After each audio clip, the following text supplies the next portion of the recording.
Hello, this is Taro. I'm over at Jason's music studio once again, and I would like today to demonstrate how I like to tune my guitar.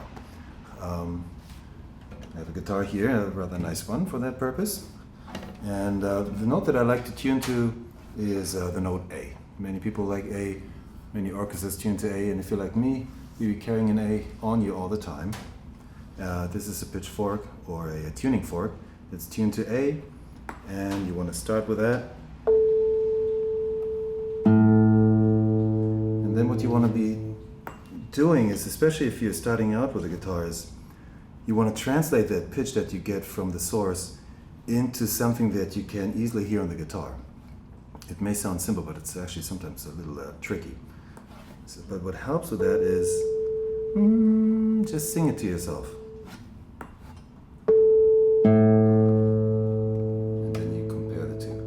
And then at some point, the two pitches get so close, like these two. They're they're almost in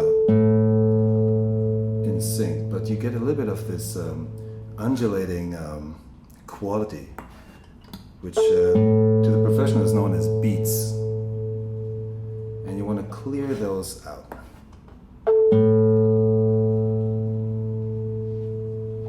Alright, so at this point, we are on target with our note A, which is the fifth string on the guitar. From there, we're going to tune the sixth string by depressing it at the fifth fret and comparing that to the open string that we just tuned. So again, we're very close here, but there's a little bit of this, like a wave that you can perceive, which is a result of a slight discrepancy between the two pitches.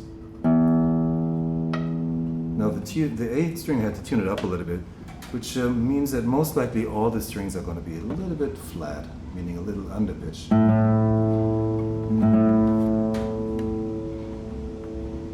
Now as you notice, as I'm tuning guitar with this method, I have to do this reaching over, which is a little uncomfortable, but just for the beginning student, I recommend this way of tuning a guitar.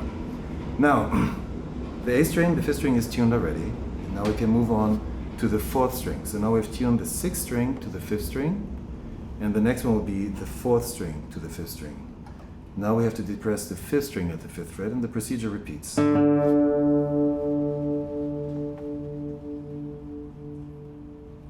again, you want to approach the pitch slowly. By the way, it's always good to tune up to the right pitch rather than tuning down. So in other words, if this string that you have to tune is too high, bring it down. Go below the pitch that you're aiming for and then slowly tune up. This will result in a tuning that is more stable. But again, in this case, the guitar is in its entirety a little bit underpitched, so I can go straight for the pitch that I'm aiming for. Still a little bit of this wavy kind of sound going on, but now I'm getting really close. By the way, the ears perceive the pitch to be accurate slightly before this is actually the case, which means that when you think that you are right on target, just give it a little bit of an extra notch or nudge, like this. Oh, also, I've tuned the third string to the fourth string, depressing it at the fifth fret. When you're tuning the second string to the third string, you have to do this at the fourth fret because there's a major third between these two strings rather than a perfect fourth, as is the case between all the other strings. So now when I'm tuning the first string to the second string, I'm going back to the fifth fret.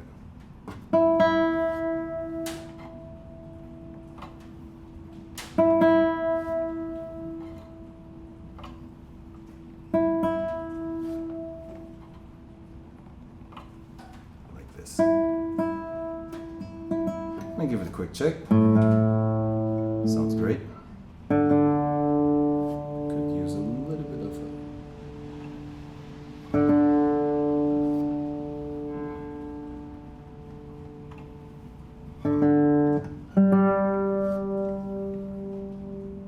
just going over the whole thing. Sometimes when you tune the whole guitar up, as you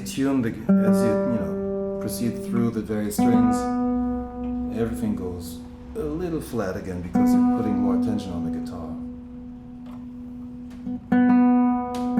But this is a basic procedure.